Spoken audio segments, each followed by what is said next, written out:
Hi everyone, it's Dr. Esho here. I'm doing a different type of video today.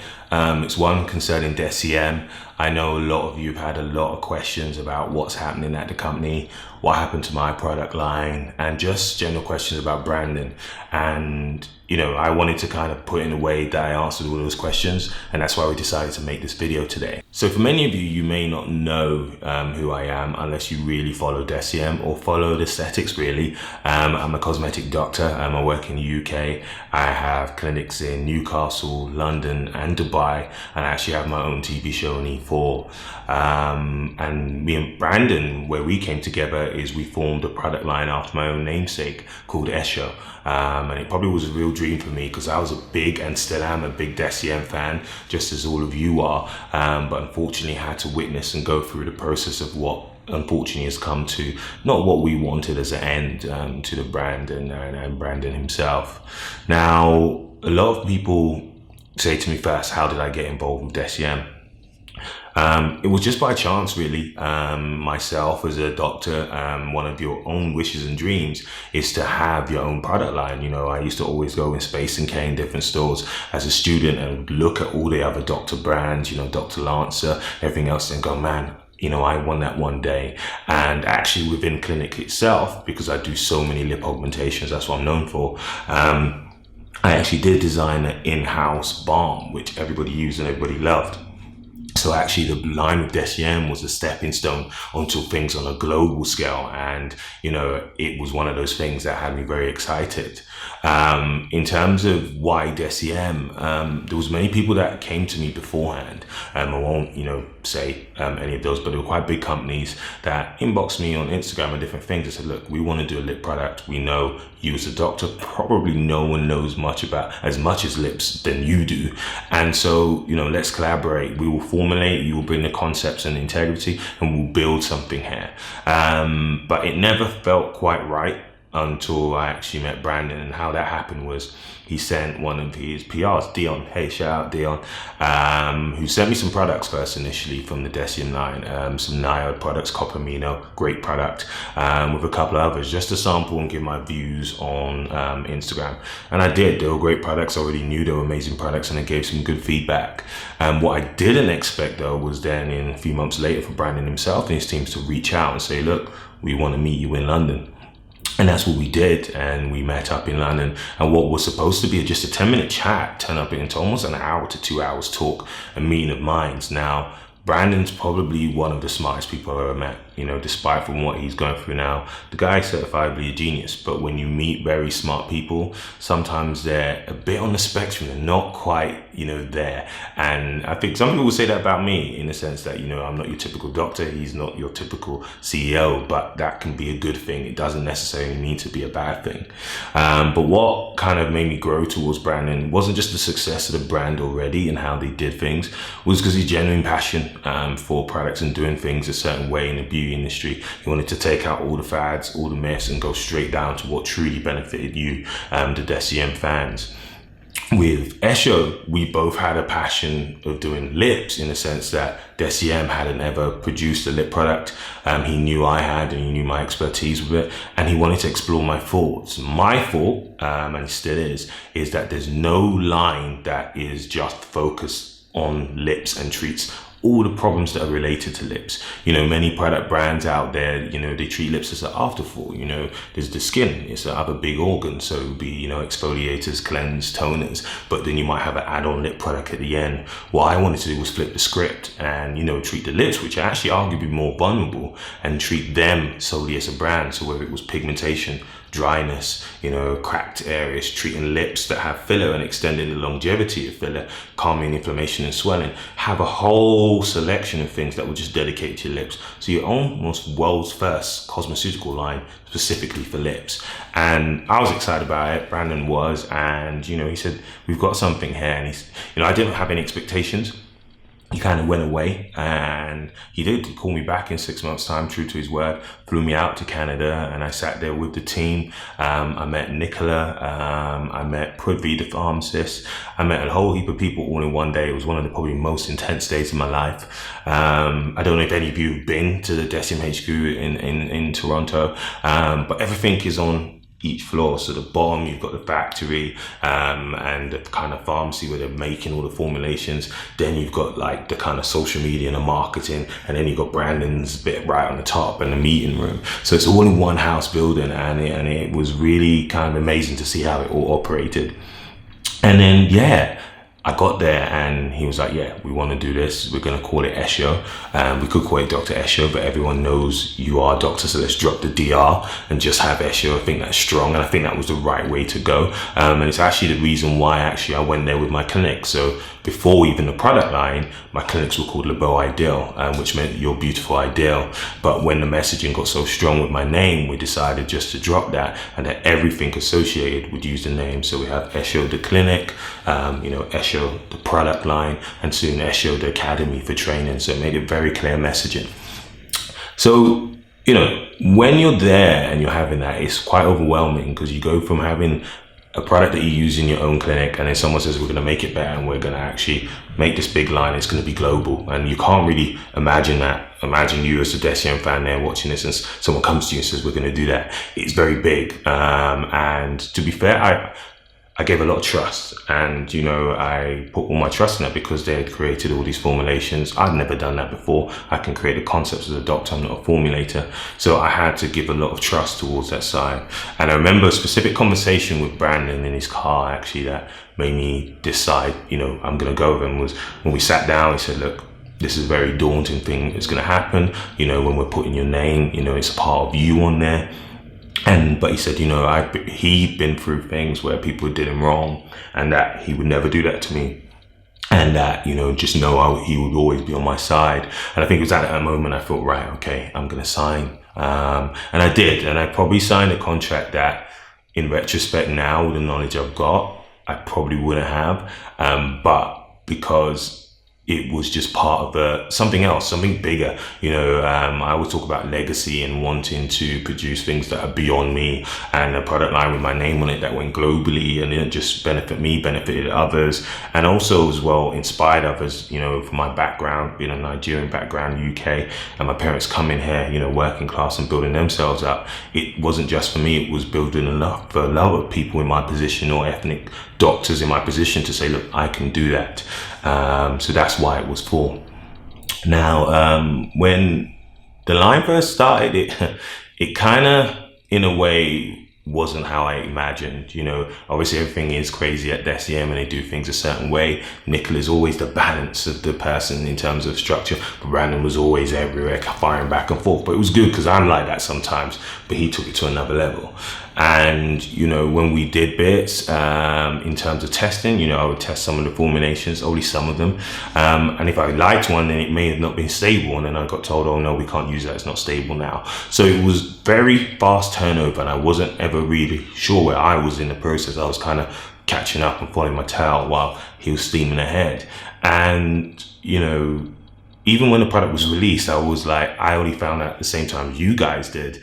I remember being in clinic, and I wasn't even sure we were going forward with the final bit yet, or what that was going to look like. And I was getting tagged in my Instagram, people going, oh my God, I bought this product. And I was like, what? You've got my product? Like, I haven't even got my final product. And then, so I called Brandon, and I was like, Brandon, what's going on? I didn't know it was getting released, what's happening. He said, I'm sorry, as Brandon does, spoke really fast, and then said, I'll sort it, but it's okay. Everybody loves it. So, that was okay. So again, I kind of was reassured by that. Things happen very quickly. We were on QVC twice. We sold out twice on QVC. The product was selling out everywhere. But for me, my concern was I never had really any control. Even though I loved the process, I was the last to find out things all the time. And I don't think that was on purpose, but it was the way things were done. Nicola always did try her best to kind of bring things together, but Brandon was always moving at a super speed.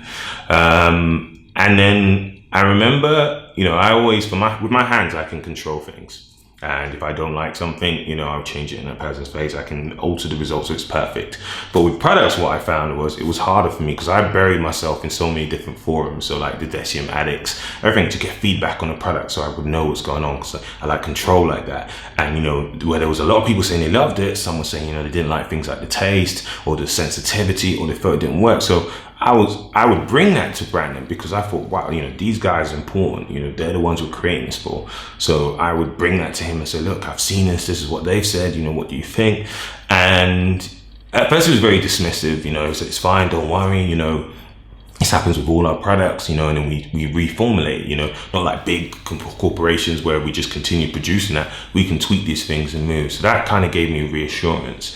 And I thought, well, okay, it's doing great. There are some issues. He's going to correct those. So why not go forward? And, I think after we sold out the second time on QVC, which was early February or late January, he had messaged me saying, he's got very high hopes for everything. We're going to go on from here and we're going to do the new formulations and this is what's going to happen. So it was great. Then the Instagram Forgive Me TJ post happened. And that was like a wow. I remember, unfortunately, I was going through some stuff myself. I was query diagnosed lymphoma. I was lucky I got it all clear. But it was a very, very scary time for me, particularly with my parents who suffer from cancer. And I was just actually at a meal with some friends and, they were cheering me up over some investigation because I actually just had a biopsy in my neck. And, I saw the post, like all you guys did. And I thought, what's going on?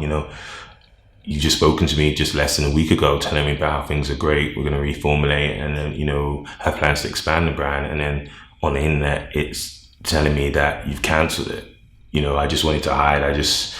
I'm not gonna lie, I cried. It was a very intense, hard place to be. I didn't understand it. And Brandon, you couldn't find him. He was not able to contact him.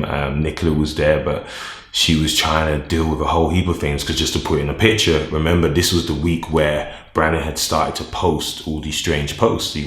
And that for me was when he had changed the most. He was always unusual, but people can be. But there was a definitive change when Brandon went to Africa and with these posts started changing. I remember being concerned and actually messaging him myself, saying, everything okay? You all right? And he would say, I'm fine. Why is everybody asking if I'm okay? And I would just leave it at that because I didn't want to push the issue. But, I was concerned. I knew people around him were, but I never knew it was going to result in that post directed at me with everything else also going on. So it left me in a hard place in kind of trying to figure out where I go now, There was a product line which we'd done together. It was cancelled. What was happening? Deciem owned all the trademarks, it owned all the formulations. Where did that leave me legally? Even in that time, the first few days press, everyone was trying to message. It was like I just wanted to crawl under a rock. But Brandon then reached out to me and he emailed me this big email. And I knew that's at that first time where something was wrong because in it was a lot of ramblings about trying to protect me from, Estee Lauder and different things. There was a lot of paranoia, a lot of things that just didn't quite make sense. And I even messaged him back. I said, look, even if this is to protect me or whatever you're saying, why did you say certain things in a post about people liking the product or not? And why did you not tell me before you did it? You could have and could have done it in a different way. But he had no comeback for that. But he said he would explain to me and he would meet me and we'd talk. But unfortunately, that never happened because I think Brandon at that point started changing even more. And even though Nicola was on board, that still gave me hope that things would settle. But when Nicola got fired, that then put a position where I thought, I have to do this in my own hands now. And rather than formally and try and discuss them, I had to get some legal advice. And that's where we got in a position where we started to understand things that were happening within Deciem itself. My solicitors, were looking, and what they saw was Deciem were in a bit of a power struggle in a sense. They wanted, there's Estee Lauder, minority shareholder, and the board and Brandon. So what you have to understand is either Brandon's create this brand, he then gets funding from other people within the board as well and some silent partners. And then also things like Estee Lauder. So even though you create a brand, you then owe it to then the rest of people to behave in a certain way because you're all part of this. You're all invested into it money-wise, time-wise, and just in terms of your whole life and future. So yes, you can be out there. Yes, you can do things, but you have to still do things in a certain way to allow the company to grow for you to get the products that you want. And unfortunately, that wasn't happening because of the behavioral change. And so there was factions torn between bits of the panel and the team within Deciem, and then also Estee Lauder hair growing more and more concerned. But from what, we understood was that Estee Lauder were being really reasonable. They really liked Brandon, and coming back from the Estee Lauder getting involved, that was really quick. Like, I remember Brandon texting me, the night before the announcement saying, Estee Lauder investing, everything's going to be fine. I was like, well, what's going on? I'm supposed to be a partner in this. What happens with my brand? What's happening with Deciem? And he just reassured me everything was going to be okay and that it was the right move to do. And I think it was a difficult decision for him to do because he knew what the backlash would be from the fans in terms of Estee Lauder with their views towards animal testing. But I do really think he and the team had fought quite a lot behind how were they going to fund their growth.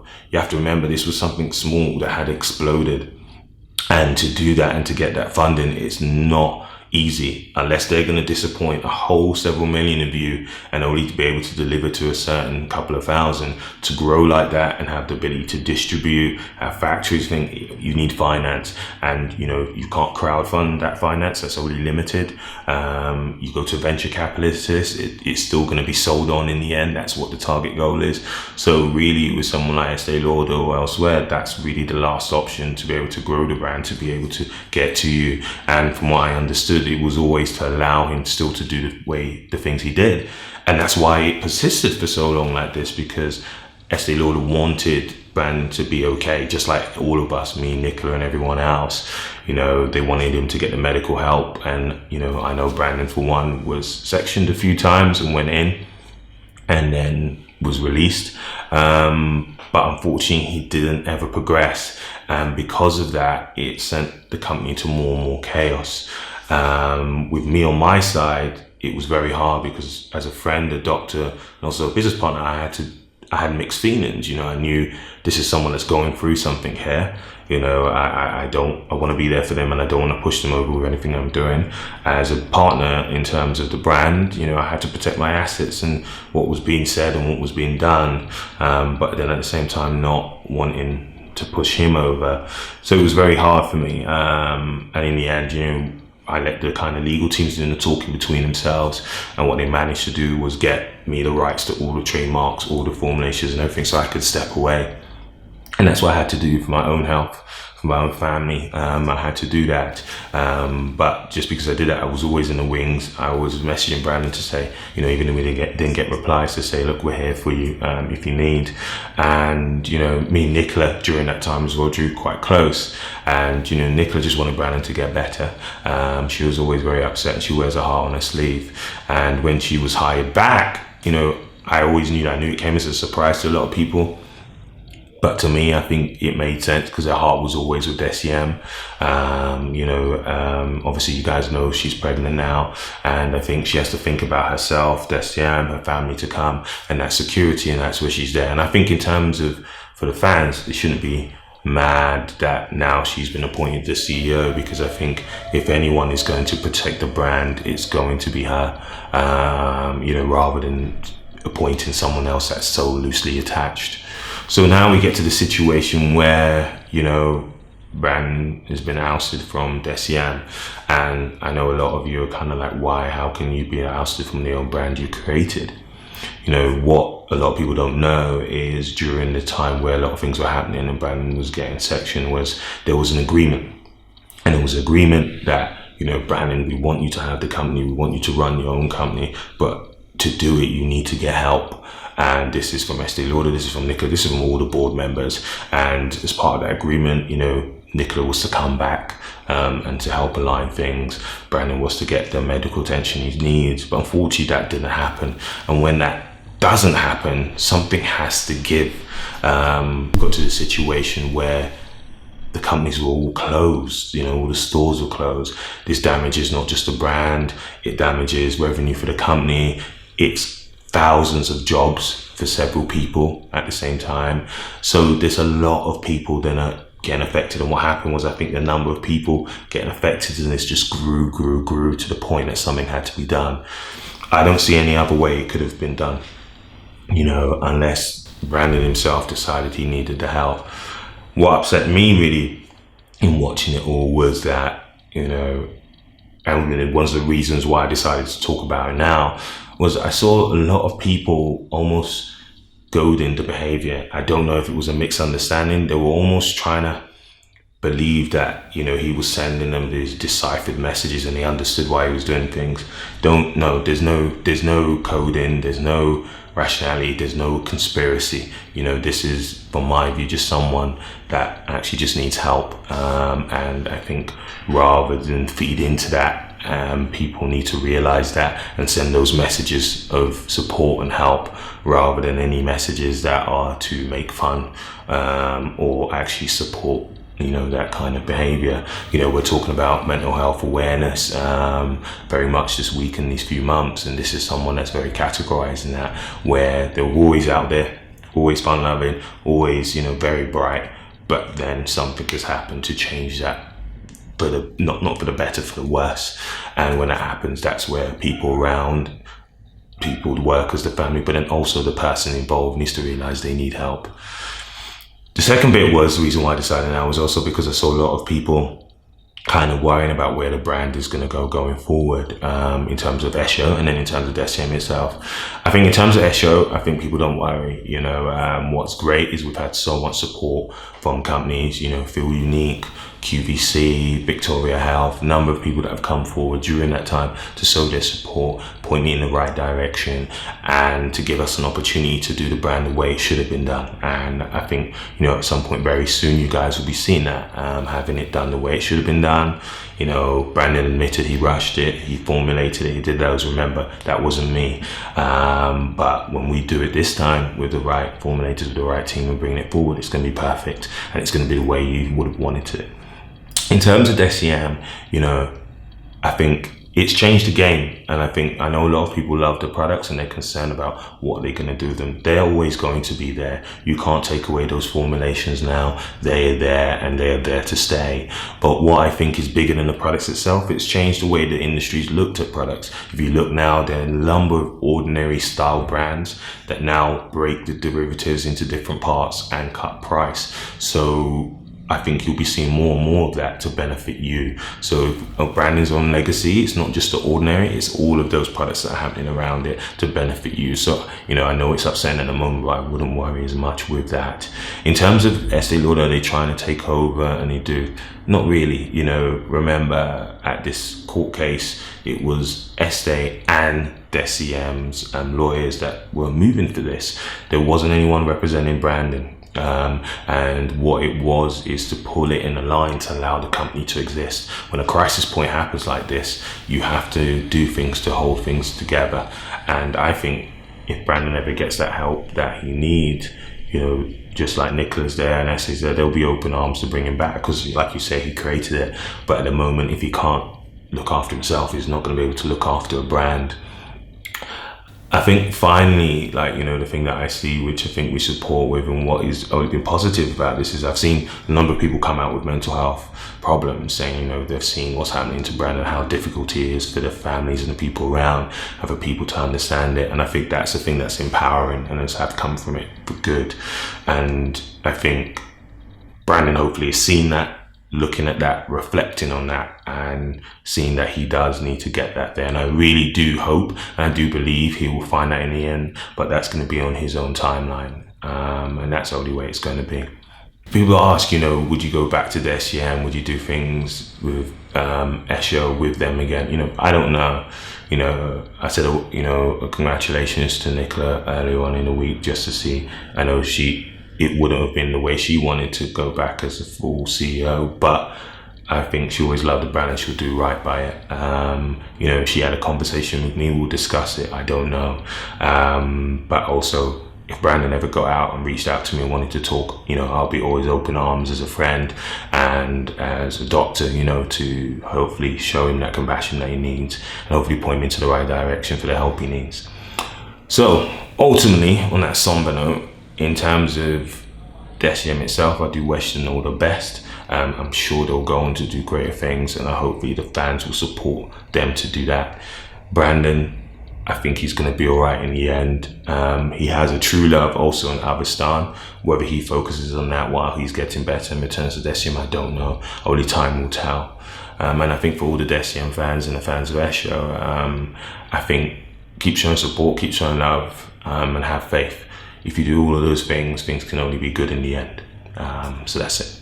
Dr. Esho, there you go.